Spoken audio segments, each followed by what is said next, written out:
everyone, it's Glenn here again. I hope he's having a great day or a great week. Just here with this 110 scale build. Just only a very quick video on what I'm doing because I'm still waiting for my pinion gears to turn up. So while I'm waiting for that, I want to hook up the receiver. Just see if we've got steering, see if motor's got, see if the ESCs have got power going to them, see if everything works fine. Also, I want to try to do my camber as well. I'll show you how I roughly do that quickly. And this is the aerial where I'm looking at roughly where I'm going to try to fit it. I'm not sure I'm going to put it in the front end just so it doesn't get all torn up. But yeah, like I said, it's only going to be a quick, very quick video. So let's get into it. Alrighty, I'll start with the receiver. As everyone knows, the outside of the receiver here is negative, then you got your positive in the center, then you have a sensor wire. So rule of thumb, 1 to turn, 2 to burn, it says. So channel 1 is to turn and 2 is to burn. So if you don't have a black wire for the outside, the brown is like the equivalent to the black. So if anyone has that sort of an issue, I'll get the batteries and hook them up as well. We'll see how we go. I might zoom this on up. I'm already zoomed out. I'm not zoomed in. So we'll put one battery on. Sorry about my hands being in the way. 2 on. So I'll just sit them there in case, because I'll probably want to move it around anyway. Show you as it going. So I'll turn the controller on now. Alright, that works.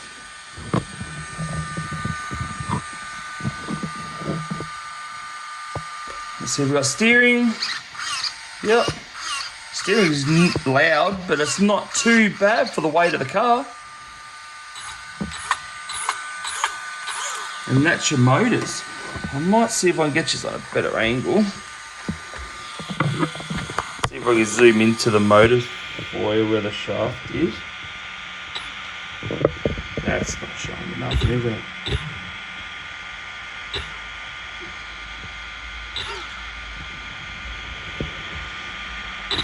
Oh yeah, there we go.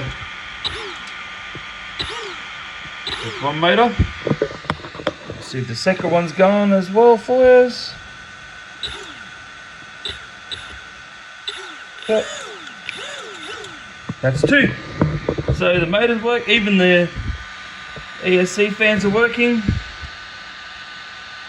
So that's good as well. So at least we've got all that now and we have steering. Like I've shown, I'll go back to there. Yep. So we have steering as well. So maybe, oh, damn it, sorry, drop just. All right, maybe a little bit too heavy for this steering because it doesn't, see how it doesn't want to come back as much.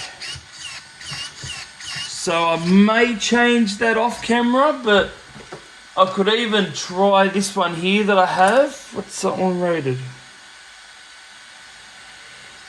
I'm not sure what this one here is rated for, but I might try it out. It's all Metal Gear digital servo, so I think this one here might be the 20 kilo one, 22 kilo I think, something like that. So I might whack that in there and see if that could turn it. If not, I may have to go a heavier duty servo, maybe. But yeah, so alright, that's all said and done. I'll leave all that connected now. Turn the car off. Done. That worked out really well. Oh, put the batteries off. Alrighty. And move my controller out of the way. So now what I do, or what I'm going to do, is remove this stuff here. So for this angle, done. Go on. Alrighty. Now I've got my buggy here. Now, as you can see, the wheels aren't exactly right because that one's kicking off to one side. So what I do, everyone, like people tell you not to do it on 0 degree, but I always do mine on 0 degree. They reckon you'd rather have a little bit of camber than no camber, but like I said, I don't use my cars, you know, long enough to or as much to worry about that too much. If I can move this over, move that out of the way. So, as you can see, I've got a gap right there.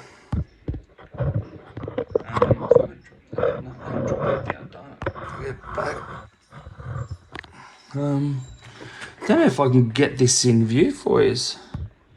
That's the best I can do. There you go. I really hope this helps you out. Sorry about this, fellas, guys, whoever watches. I just can't get it bloody view. Don't you love technology? See, that means I'm out. So it has to be sitting dead on there. But as you can see, the gap between the tyre and that part there aren't touching, but at the bottom they're touching. As you can see, sort of, they're just touching there. So now you want that top to touch that top part of there, so the wheel's dead on straight, not kinked whichever direction. So what I do, I'll zoom back so I'll give you just an idea. That might help a little bit. There you go. So leave that there. Hopefully I'll be able to do something here for you without moving too much and getting too much in the way. Sorry about my hand being in the way, but if I wind this out, I'll show you what I'm doing. So like that. So now, if you have a look, see how that's starting to creep over? So if I do a couple more turns, like that, that's pretty much set. See how there's a gap up top here, yes, but there's no gap between the tyre down here and on the ground there. So that means that setup is dead on straight up and down. So now, if I grab that and go to this side, you can actually see that one there's out too. By a hell of a lot. That's the bottom touching, and that's the top. So, oh my goodness. Sorry guys, you're just in front of me. So what I'll do, I'll just wind this out. Like so. Hopefully this is helping yous and I'm not too much in your way. I'll have to take this one out, I think, because it's only winding one section a lot more than the other. That's where you're going to pop out. So I'll just take that off. I'll wind that back in. So I'll show you what I'm doing. This section here, this side here was out a lot more than this side here. So if I keep winding this out, this side's going to have next to nothing to grip hold of in here, while this one here's got all of it to grip hold of. So that's where you're going to come into trouble when you're bashing or whatever else, where that metal is going to strip out the whole plastic. So you want at least a bit of meat in there that metal can grip into and not leave a very little amount there where it's not going to grip at all. So all I'm doing is I'm winding this back into this roughly to where they're nearly the same. So then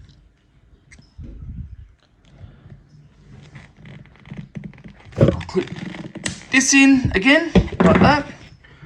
I'll zoom out for you right there. I'll line that up, and as you can see, there's still got that gap. See right there between the tyre, top of the tyre, and the bottom. So now, without me stuffing it up again and knocking everything over and all that, I'll just slowly tighten, or not tighten, but I'm loosening this or extending it up so it's more straight, not tightening it up where it's going to drag it in on a diagonal, so it's making it go straight up and down. So just take your time. So you make sure it's all touching, which it's not just yet, but it's getting bloody close. And also this will help you when you're trying to track to go forward, as like go straight as well. So yeah, that's, I might bring it in just slightly because I think the top's a little bit more further out than the bottom. So as you can see now, it's perfect. Top and bottom are touching. So that means the front wheels are now straight up and down. So that doesn't do your toe in, toe out. So that does not adjust that going in or out. That's what that very bottom one there does, which you don't really have to touch that.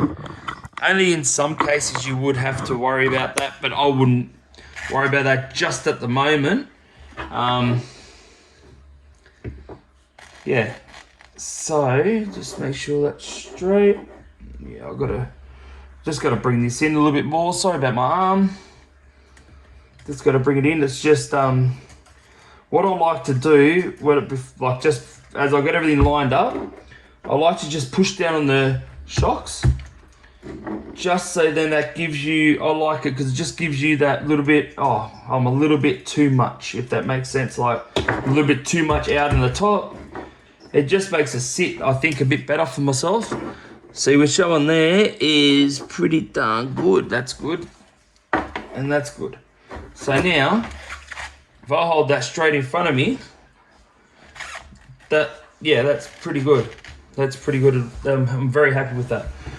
So now, the question is, where am I going to, thinking about mounting the receiver just down here. I'm thinking just down the side. So then I've got a little bit of room so I can feed that wherever I want around this area. I could tie these off afterwards and clean them up. So what I use is this VST tape. Or it's a 3M, the red style tape. So I just find with this tape, it's just like really good stuff. Never had an issue with it, and very happy with how it holds everything together. Yeah, like I've put all my receivers on it, everything, and I've never had an issue with my receivers coming loose. I even do it with even with the ESCs here. I put it underneath them, and yeah, no issue at all. As long as you got it on there properly, where there's not going to be many gaps so it can collect dirt and grime and all that, because you will get it in between there. If it's not sitting nice and flush, if you've got air bubbles and stuff, well then you may have to, clean it up a little bit, just so then you don't have that issue with it, like collecting dust and stuff. But yeah, I wouldn't worry about it too much as long as you do a good job of it. So yeah, I just cut the excess off. Got a little lump there which I want to just get off. Done like that. I might feed that. Oh, that might be better like that, I think. So I'll feed right there. So I'll sit that right in there, like so. Oh, that's a problem. So that's not gonna work. So I may have to move it to the side because the steering was gonna hit it. So if I do like that now, push it down. Now if you have a look, that steering arm just there isn't gonna hit it. It hit it before. You won't see much of these bloody wires, but I hope if I move them. Just that arm there, when I came across it, belted it, which now I don't have that issue, as you can see. So that works all good. So, yeah, like I said, this is only a very quick video. Done. Done everything I wanted to do. I wanted to start her up and just see how it goes. See if I have any issues with the ESCs. Even with the binding process. Even with the binding process to the receiver, which I didn't. It all went pretty good actually. Without an issue, I think I'm going to replace that steering servo with this one here. At least then I know that it should be okay, like it should work fine then, without an issue. The other things I might do is just melt little tabs in here, or I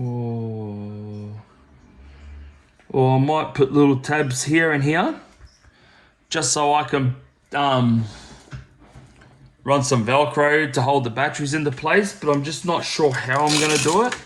I'm really thinking about just putting one tab in here and actually running it through the outside, and same with on this other side here too.